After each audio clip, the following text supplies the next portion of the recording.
Al termine di Pallavolo Motta, VTC, Bibione, Arex, siamo in compagnia di Marco Zingaro. Marco, un 3-0 dove sì, ok, tutto bene, però non c'è mai niente di scontato. No, è stata una partita dalle due facce, diciamo.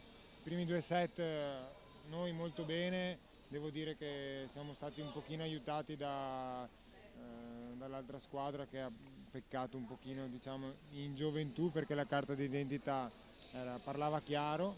Terzo set sono entrati i giocatori più esperti, hanno alzato il livello e insomma sono anche contento che abbiamo vinto il punto a punto finale, è una cosa che vale tantissimo per una squadra, vale più di 10 allenamenti, portarsi a casa un punto a punto facendo cose egregie anche.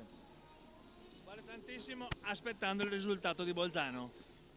Sì, siamo in attesa, ci speriamo, ci speriamo tantissimo. Non dico ce lo meritiamo perché chi ci va se lo merita, però ci speriamo, dai, ci piacerebbe, ecco. Prossima settimana Bassano. Appunto, tra l'altro, comunque c'è un'altra partita da giocarsi al massimo fuori casa e noi dobbiamo ancora continuare la nostra maturazione nelle partite fuori casa.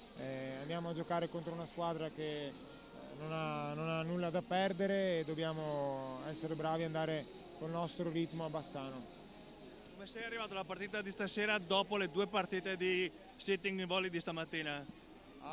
Mi hanno caricato da morire, mi è piaciuto molto, bello come sport.